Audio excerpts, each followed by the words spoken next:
Olá, esse é o quarto e último vídeo da nossa série Como Será o Fim do Mundo. No primeiro vídeo nós vimos o que acontece após a morte, vimos que quando nós morremos aqui nesse mundo, ninguém fica dormindo e ninguém deixa de existir, mas aqueles que são de Jesus vão estar com ele no paraíso, ainda que apenas em espírito, e aqueles que morrem longe de Jesus vão para o inferno também em espírito e já começam a desfrutar de alguns tormentos. Vimos também no segundo vídeo como serão os últimos dias e quais são as marcas, quais são as coisas que acontecerão entre a primeira e a segunda vinda de Jesus. Vimos no último vídeo, na terceira aula, como será o último dia, segundo a Bíblia, desse mundo e dessa era, e nós vimos que as 5 coisas que acontecerão no último dia desse mundo. Primeiro, Jesus vai voltar de maneira pública, poderosa e triunfante, isso ainda não aconteceu, mas vai acontecer. Nesse dia, o Senhor vai arrebatar aqueles que são dele dessa terra para derramar juízo sobre ela, vai ter a vitória sobre o anticristo, o diabo e sobre todos os ímpios. Deus vai ressuscitar a todos, bons e ruins, para ter o julgamento final, e então Deus vai restaurar esse mundo e vai estabelecer uma nova era. E essa aula de agora, esse vídeo de agora, tem a ver com como será o mundo após esse último dia. Então, como será essa nova era que quando Jesus vir, ele vai instaurar e ele vai inaugurar a nova era desse mundo. Então, como serão os dias após esse último dia? E eu quero começar fazendo algumas perguntas para você pensar, para você refletir um pouquinho sobre esse assunto. A primeira pergunta, o mundo vai existir após a volta de Jesus? Ou Jesus vai voltar, acabar tudo com esse mundo aqui, a gente vai morar entre as nuvens, vai viver igual anjo e tudo mais? Esse mundo existirá após a volta de Jesus? Como nós seremos? Nós voaremos? Nós teremos forma? Nós comeremos, trabalharemos, dormiremos ou seremos como anjos? Outra pergunta é, e o que acontecerá com aqueles que não se renderam a Jesus após a volta dele? O que acontece com esses? Outra pergunta é, e o lago de fogo, que a Bíblia fala, ele vai ser um lago de fogo eterno? Se as pessoas vão para lá e se ele existe, elas têm uma segunda chance? Tem como elas saírem de lá? O que a Bíblia fala sobre isso? Então eu quero dividir aqui esse vídeo e essa reflexão em 2 partes. Primeiro eu quero falar o que a Bíblia fala que vai acontecer com aqueles que não se renderam a Jesus após esse último dia, e depois o que acontecerá com aqueles que se renderam a Cristo Jesus e creram na obra dele consumada naquela cruz. Primeiro, para os que não se renderam a Jesus, a Bíblia deixa uma coisa muito clara. Após esse último dia, Cristo vai ressuscitar a todos, e aqueles que não forem de Cristo vão ser enviados para o que a Bíblia chama de lago de fogo. E o que é esse lago de fogo? Primeiro, eu quero colocar algumas características do lago de fogo, e a gente fala isso daqui com muito temor e tremor, porque nós não estamos estudando aqui uma matéria que não tem influência nenhuma nas nossas vidas, nós estamos falando aqui do destino eterno das pessoas, e aqueles que morrem nesse mundo sem Cristo, eles vão para o inferno, serão ressuscitados no último dia, para serem enviados para o lago de fogo, que é um lago que a Bíblia chama de eterno. E perceba, Marcos 9,43, por exemplo, Jesus falando nisso, ele diz, e se a tua mão te faz tropeçar, corte-a, pois é melhor entrares maneta na vida do que tendo as 2 mãos ires para o inferno, para o fogo inextinguível. Percebe essa ênfase? É um fogo que não se apaga, é um lugar de tormentos que nunca vai acabar, é um tormento sem fim. A Bíblia descreve o lago de fogo como a ideia do lago de fogo é uma coisa que traz tormento e é um lago de fogo eterno. Judas 1,13 vai dizer que aqueles que andam longe de Jesus têm sido guardado para eles a negridão das trevas para sempre. E perceba aqui que existe uma ênfase de que o lago de fogo é um lugar eterno. Quem vai para lá não sai de lá. Quem é enviado para lá vai ficar lá para todo sempre e para todo sempre. Vão se passar 1000 anos, 2000 anos, 1 milhão de anos, 1 bilhão de anos, e as pessoas continuarão lá. E é por isso que o que nós fazemos aqui agora, e a maneira como nós nos posicionamos com relação a Jesus aqui agora, é extremamente urgente, porque nós estamos falando do destino eterno das pessoas. Uma segunda característica do lago de fogo que a Bíblia coloca é que o lago de fogo é um estado de indescritível tormentos. Além de ser um lugar eterno, é um lugar de tormentos indescritíveis. Olha como os textos bíblicos descrevem o lago de fogo. 2 Tessalonicenses 1,8 diz, estes sofrerão a penalidade de eterna destruição, banidos da face do Senhor e da glória do seu poder. É um lugar onde as pessoas que estarão lá no lago de fogo estarão banidas da face do Senhor, banidas da graça do Senhor. Não haverá nenhuma gota de bondade do Senhor para esses que irão para lá. O momento da bondade de Deus é aqui agora. A partir do momento que as pessoas forem enviadas para lá, Deus vai virar as costas completamente para todo sempre para elas, e haverá não mais o Deus de graça, mas apenas o Deus de juízo e o Deus de ira sobre essas pessoas. É um lugar de indescritíveis tormentos. Imagina o Deus que criou céus e terra e o poder que criou céus e terra punindo pecados. Isso vai ser um lago de fogo.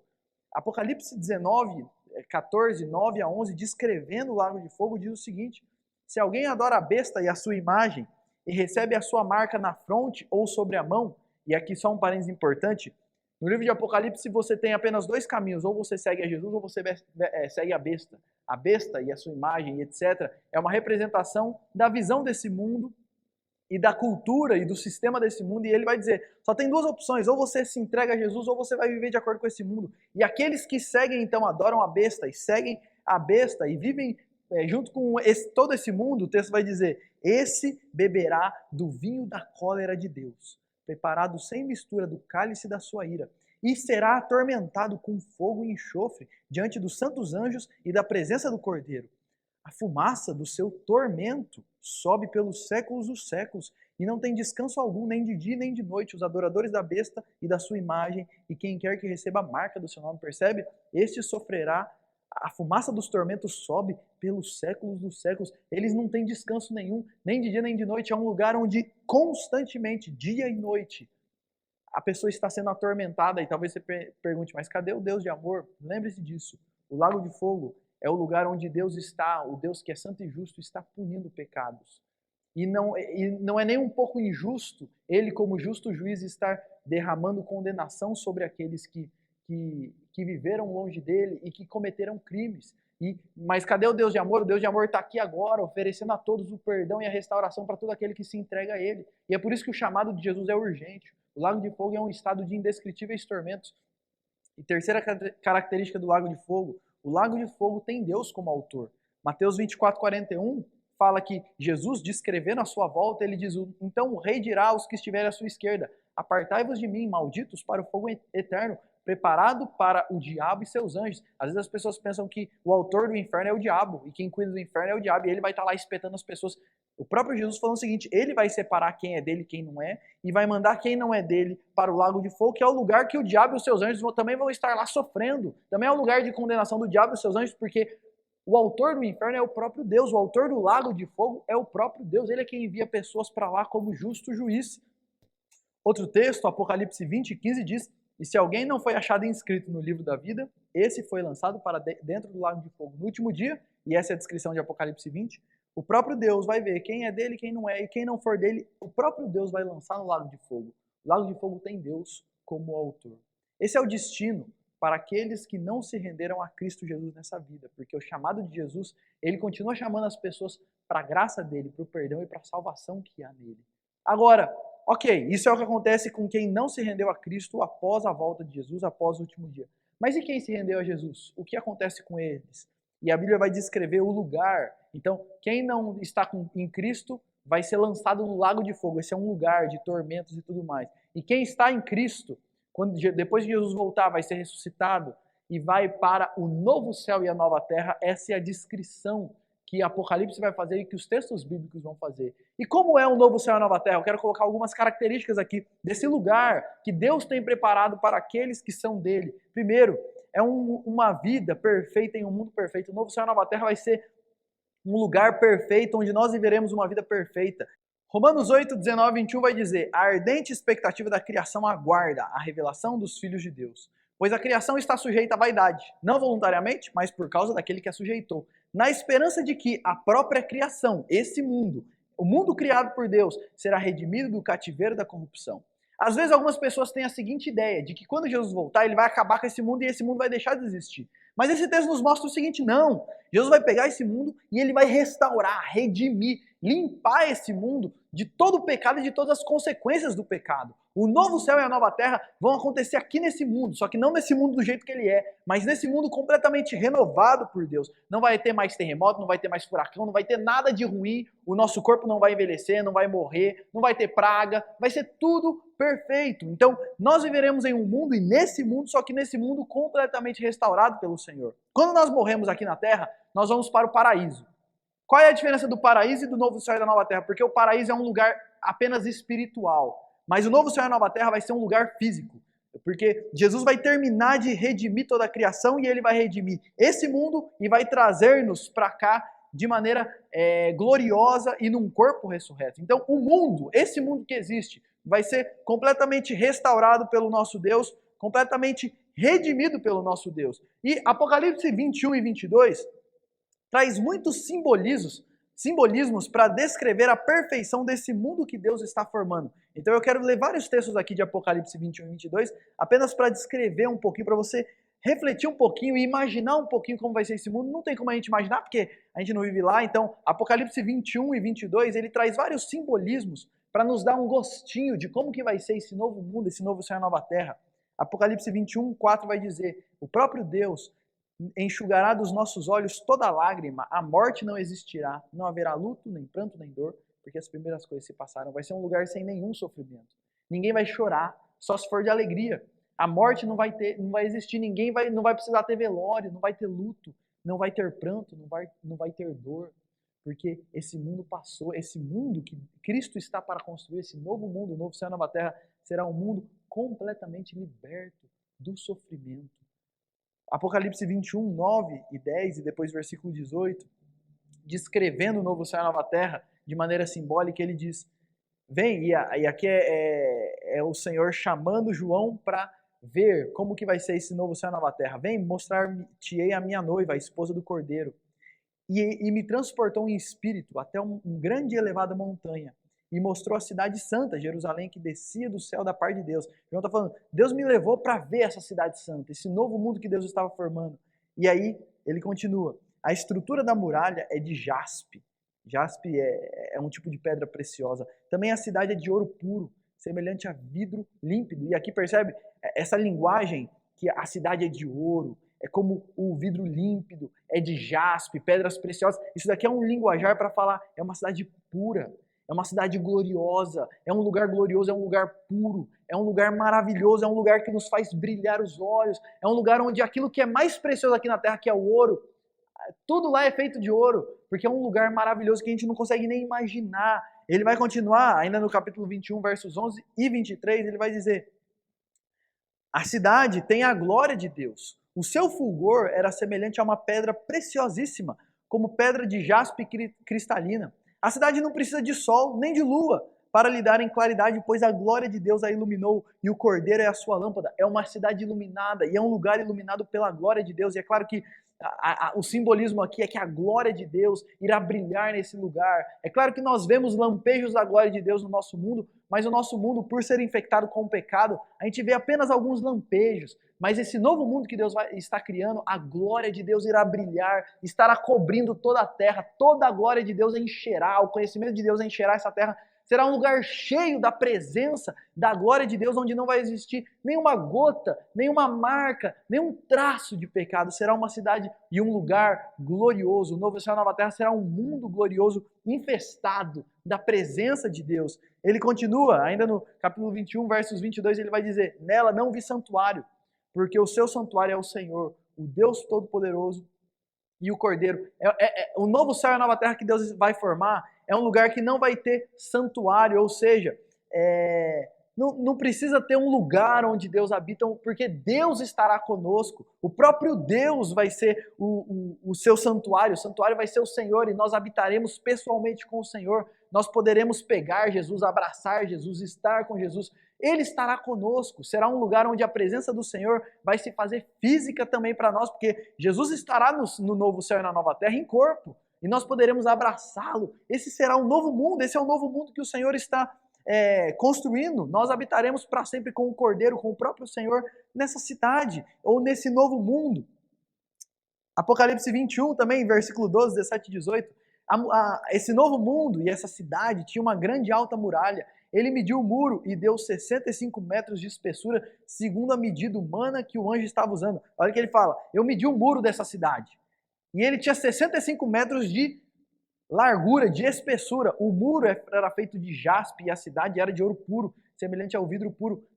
O que todo esse linguajar está descrevendo o seguinte: é uma cidade completamente segura. Esse novo mundo que Deus está formando é um mundo completamente seguro, onde nós não precisaremos temer exatamente nada. Pensa um pouquinho em quantas coisas nós tememos nesse mundo.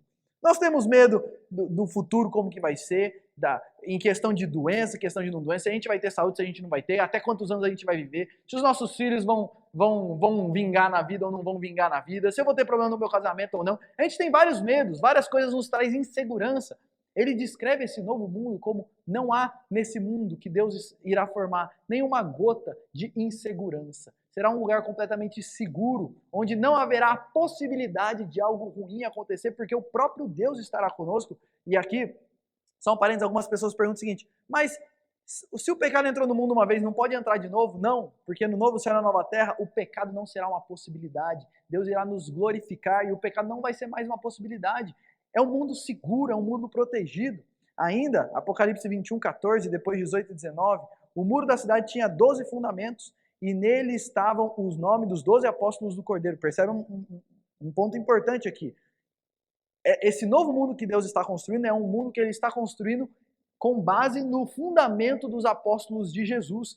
E aqui, e ele continua, e o fundamento dos muros da cidade eram ornamentados com toda sorte de pedras preciosas. O primeiro fundamento era ornamentado com jaspe, ele vai falar de todos os fundamentos. E aqui é uma descrição do seguinte, essa cidade está construída em cima da verdade revelada por Deus por meio dos apóstolos. E isso daqui tem uma coisa importante. Não, essa história de todos os caminhos levam a Deus e cada um tem seu jeito de buscar Deus e no final todo mundo... Não, ele está dizendo o seguinte, o novo mundo que eu vi, ele tinha como fundamento aquilo que os apóstolos ensinaram. O Novo Testamento, a palavra de Deus, não são todos os caminhos que levam a Deus, mas o caminho revelado por Deus por meio dos apóstolos que aponta para Jesus e o que ele fez naquela cruz. Esse é um mundo para aqueles que entenderam e creram em Cristo, segundo a revelação que Deus trouxe por meio dos apóstolos. Ele continua e ele está descrevendo isso. Ele continua, Apocalipse 21, 21. As 12 portas eram 12 pérolas, cada porta feita de uma única pérola. A rua principal da cidade era de ouro puro como vidro transparente. Percebe? Tudo isso são descrições de uma cidade gloriosa, esplendorosa. Capítulo 22, versículos 1 a 3. Então o anjo me mostrou um rio da água da vida, que claro como cristal fluía do trono de Deus e do Cordeiro no meio da rua principal da cidade. Imagina isso, um trono no meio da cidade e do trono saem rios de vida para todos os lados. De cada lado do rio estava a árvore da vida que frutifica 12 vezes por ano, uma por mês.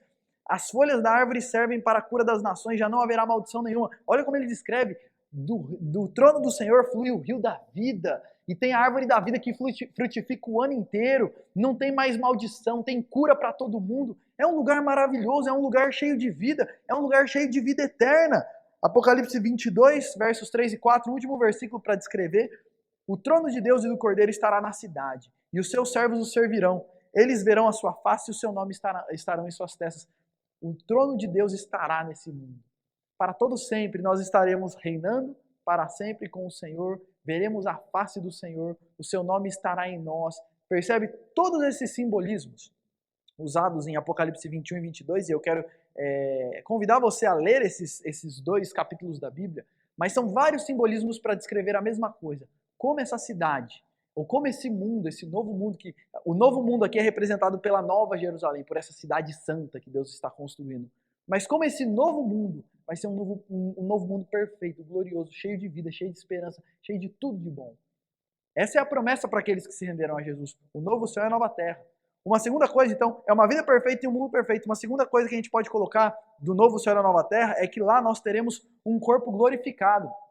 Esse corpo aqui que nós temos é um corpo que adoece, envelhece, acaba e morre. É um corpo cheio de fraquezas. Mas a promessa de Deus é que quando Jesus voltar no último dia, ele vai ressuscitar esse corpo aqui, mas com uma diferença. Será um corpo glorificado, um corpo completamente diferente, porque nós iremos habitar num mundo físico perfeito. Então Deus vai nos dar um corpo perfeito para habitar nesse mundo perfeito. E Paulo vai descrever isso lá em 1 Coríntios 11, 1 Coríntios 15, todo esse capítulo está falando da ressurreição, também quero te convidar a ler esse capítulo, mas dos versículos 42 a 44 ele vai descrever o corpo da ressurreição e ele diz, pois assim também é a ressurreição dos mortos.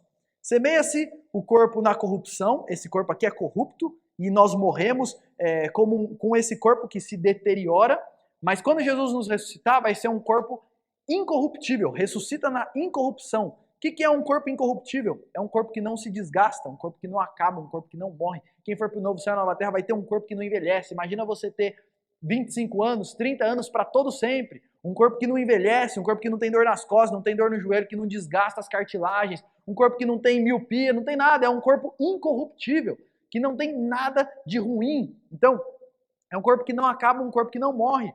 Percebe? Olha a descrição de como vai ser o novo céu e nova terra. Nós teremos um corpo incorruptível. Ele continua: semeia-se o corpo em desonra. Nós vivemos em um corpo cheio de desonra, um corpo pecaminoso, um corpo cheio de vergonhas, e o corpo vai ressuscitar em glórias. Em glória. O que é um corpo glorioso? É um corpo que não tem problemas. É um corpo que não tem nada do que se envergonhar. É um corpo perfeito. Ele continua: semeia-se o corpo em fraqueza, mas ressuscita o corpo em poder. Será um corpo poderoso, não no sentido de que nós não teremos limitações. Às vezes as pessoas ficam pensando, então vai ser um corpo poderoso, eu vou poder voar, eu vou poder... Não é no sentido de que nós não teremos limitações, porque mesmo antes do pecado entrar no mundo, o ser humano tinha limitações. O único ser ilimitado e onipotente é Deus. Mas a ideia aqui é que, por nós estarmos num corpo afetado pelo pecado, nós temos muitas fraquezas, nós temos muitas limitações. E Deus irá retirar de nós, e esse corpo de poderoso vai ser um corpo sem nenhuma limitação. Alguns cientistas dizem que nós não usamos nem 10, nem 20% da capacidade do nosso cérebro. O corpo poderoso é um corpo que a gente vai estar usando 100% de todas as nossas funções. Vai ser um corpo de poder. E ele vai continuar dizendo: semeia-se o corpo natural e ressuscita o corpo espiritual. Se há corpo natural, há também um corpo espiritual. A ideia do corpo espiritual não é a ideia de um corpo assim, que é um fantasma, que é um... A ideia do corpo espiritual é: nós estamos num corpo carnal, um corpo que deseja o pecado, um corpo inclinado para o pecado. Um corpo espiritual é um corpo que é santo, que não tem influência do pecado. Nós teremos um corpo que não mais desejará o que é errado, não mais será inclinado ao pecado. Então, será um mundo perfeito, cheio de descrições gloriosas, como nós vimos, e nesse mundo perfeito, no novo céu e na nova terra, nós habitaremos, aqueles que são de Jesus vão habitar em um corpo perfeito, em um corpo glorificado, em um corpo incorruptível, cheio de glória, cheio de poder, e um corpo espiritual. E uma terceira característica do novo céu e nova terra, então, é um mundo perfeito numa vida perfeita. Uma segunda característica, nós teremos o corpo glorificado, e uma terceira característica do novo céu e da nova terra, Deus habitará pessoalmente com os seus. E olha o que diz Apocalipse 21, versos 2 a 5, que descrição mais linda.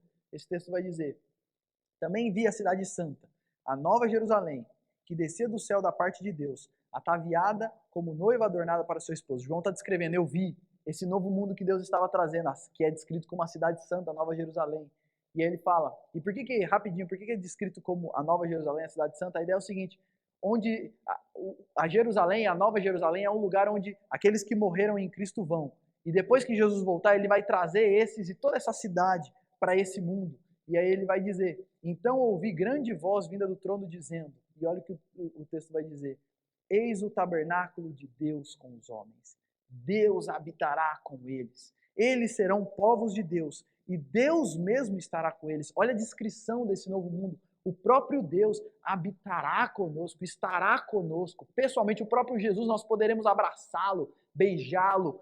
E o próprio Jesus disse que, quando ele celebrou a ceia com seus discípulos, que quando ele viesse no reino dele, ele ia celebrar a ceia de novo. Nós sentaremos numa mesa, vamos celebrar a Santa Ceia, estaremos para sempre em um lugar perfeito, com o Deus perfeito. E o texto continua: e esse Deus pessoalmente lhes enxugará dos olhos toda lágrima, a morte já não existirá, já não haverá nem luto, nem pranto, nem dor, porque as primeiras coisas se passaram. E aquele que está sentado no trono disse: eis que faço novas todas as coisas. Será um lugar perfeito onde o próprio Deus, pessoalmente, irá enxugar dos nossos olhos as lágrimas e nos levará para um lugar perfeito. E para aqueles que amam ao Senhor Jesus, eu não sei se você que está assistindo esse vídeo é desses, mas para quem ama a Cristo aqui nessa terra, o que nós mais ansiamos não é nem um lugar perfeito, não é nem um corpo perfeito, mas é nós podermos finalmente ter comunhão plena com o nosso Jesus. Sem aquilo que nos atrapalha nesse mundo, sem o pecado que tanto nos afeta, que tanto nos atrapalha, termos um relacionamento pleno, profundo, amável. Se ter um relacionamento com Jesus aqui, com o pecado, já é uma coisa maravilhosa. É claro que não é o melhor que pode ser, porque o pecado está aqui atrapalhando, mas mesmo com esse empecilho, já é algo maravilhoso. Imagina um mundo perfeito para todo sempre, com um Deus perfeito sem o pecado para nos atrapalhar. A maior característica do céu e a melhor característica do novo céu e da nova terra é que o próprio Deus, o próprio Cristo, aquele que morreu por nós, habitará conosco, estará conosco, enxugará dos nossos olhos as lágrimas e nos dará uma nova vida. Apocalipse 22:5, ainda falando sobre a presença de Deus com o seu povo, vai dizer: então já não haverá noite, nem precisam eles da luz de candeia, nem da luz do sol, porque o Senhor Deus brilhará sobre eles e reinarão pelos séculos dos séculos. Será um lugar onde nós iremos, o Senhor irá brilhar junto conosco, e nós reinaremos com Jesus para todo sempre, em um mundo perfeito, em uma vida perfeita. Não tem como a gente imaginar algo, não tem nem, tudo isso daqui, toda essa descrição é uma descrição que a gente está muito com base na nossa imaginação ainda, porque é um lugar tão glorioso, tão maravilhoso, que tudo que a gente imaginar não chega nem perto do que será uma vida perfeita, com um Deus perfeito, em um mundo perfeito. E eu quero terminar trazendo algumas aplicações e algumas reflexões. A primeira reflexão que eu faço é que a gente entender essas verdades que a palavra de Deus nos traz, para quem é do Senhor Jesus, isso nos traz consolo e paz, mesmo em meio aos sofrimentos. Eu posso estar enfrentando o que for, eu tenho uma convicção: um dia eu estarei em um mundo perfeito, com um Deus perfeito, em um corpo perfeito, e Ele enxugará dos meus olhos cada lágrima. Eu não sei quais são as lágrimas que você tem derramado, eu não sei quais são as dores que você tem enfrentado, eu não sei quais são os sofrimentos que você tem passado, mas se você está em Cristo, Ele está preparando esse mundo para nós. Um novo céu e nova terra, o lugar onde o mal não habita, onde não há dor, nem pranto, nem choro. E isso nos traz consolo e força. A nossa esperança é uma esperança viva, é uma esperança verdadeira, é uma esperança que acontecerá, porque Cristo Jesus morreu, mas não permaneceu morto, Ele ressuscitou. E nós temos a esperança de um dia morar no novo céu e na nova terra com o nosso Cristo perfeito. Uma segunda coisa, e uma segunda aplicação, é que nós precisamos parar de viver com os olhos apenas nesse mundo. Esse mundo vai passar. Pensa comigo, o que são 100 anos, perto de 1 bilhão de anos? Gente, após essa vida, existe 1 bilhão de anos, 1 trilhão de anos, e não vai acabar. Na verdade, existe toda a eternidade. E a gente vive nesse mundo como se tudo que existisse fosse o aqui e agora.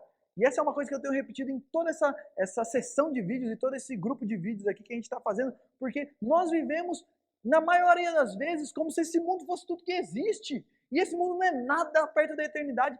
O Cristo que morreu e ressuscitou está preparando um novo céu na nova terra. E Ele chama cada um de nós a olhar para esse mundo e não para esse mundo, porque, e aí tem uma implicação muito importante, porque a Bíblia deixa uma coisa muito clara.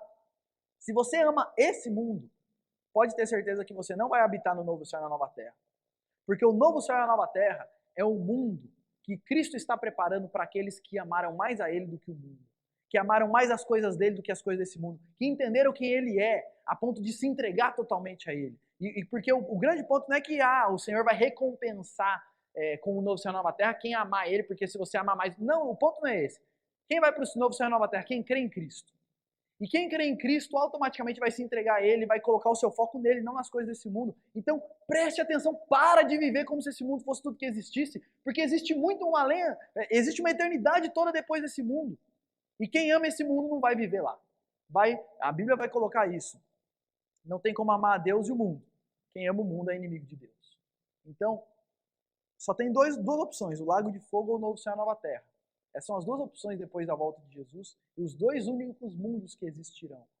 E quem ama esse mundo e vive como se tudo que existisse fosse esse mundo aqui, a Bíblia diz que o destino deles é a perdição. Então, aqui tem uma palavra de desafio, de confronto, de repreensão para você. Abre os seus olhos, acorda. A gente não vai ficar aqui para sempre. Esse mundo passa. E tudo que a gente conquista nesse mundo também passa.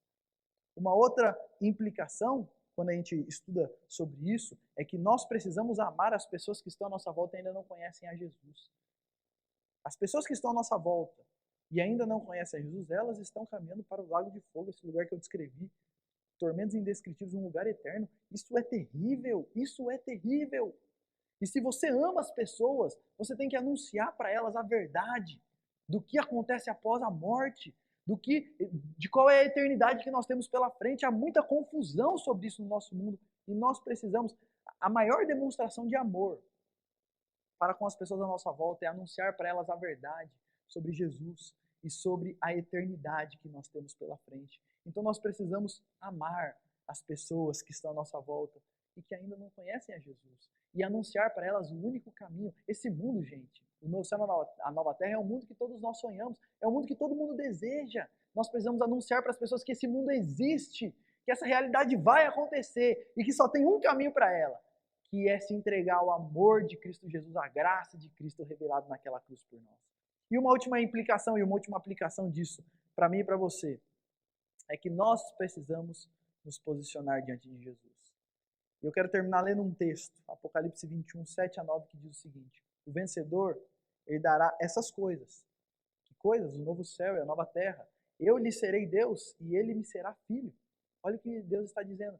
Aquele que perseverar comigo na graça de Jesus, servindo a Jesus, amando a Jesus, crendo em Cristo nessa vida, ele vai herdar todas as coisas. Eu vou ser o Deus dele, ele vai ser meu filho. Ele continua, mais aos covardes, aos incrédulos. E aqui aos covardes, aqueles que não, diante das dificuldades, desistem da caminhada com Jesus. Aos incrédulos, aqueles que não colocam a sua fé em Jesus. Aos abomináveis, aqueles que cometem coisas e vivem uma vida impura. Aos assassinos, aos agressivos, aos impuros. Aqueles que vivem uma vida cheia de imoralidade sexual. Aos feiticeiros, aos idólatras e a todos os mentirosos. Todos aqueles que vivem longe de Deus. A parte que lhes cabe será no lago de fogo, no lago que arde com fogo e enxofre, a saber, a segunda morte. Nós precisamos nos posicionar diante de Jesus. Ou eu me entrego a Ele totalmente e tenho a esperança do céu, do novo céu e da nova terra. Ou se eu não fizer isso, não se engane. Não há esperança de uma vida melhor, mas a parte que lhes cabe é o lago de fogo. E é por isso que essa mensagem e essa ideia é uma mensagem urgente. Quando a gente estuda o fim dos tempos, nós não estamos falando de algo assim etéreo, um conceito bonito, etc. Nós estamos falando do aqui e do agora, de como nós devemos nos posicionar hoje diante de Jesus. E saiba de uma coisa, Jesus te chama hoje. Porque ao mesmo tempo que aqueles que endurecem o coração com relação a Jesus, a Bíblia diz que Deus se coloca contra essas pessoas, mas a Bíblia vai dizer que aqueles que se achegam ao Senhor Jesus e creem nele, eles recebem de graça a fonte da água da vida. Recebem salvação, vida eterna e habitarão no novo céu e na nova terra para sempre em Cristo Jesus. Jesus te chama hoje para se arrepender dos seus pecados e colocar toda a sua fé nele. Deus abençoe a sua vida, Deus abençoe a sua família e que todos nós possamos ter consciência de que esse mundo é só um tempo, mas existe uma eternidade depois desse mundo. E que nós possamos viver aqui agora, não pensando no aqui e no agora, mas viver nesse mundo pensando nas promessas de Cristo Jesus e vivendo uma vida em Cristo Jesus.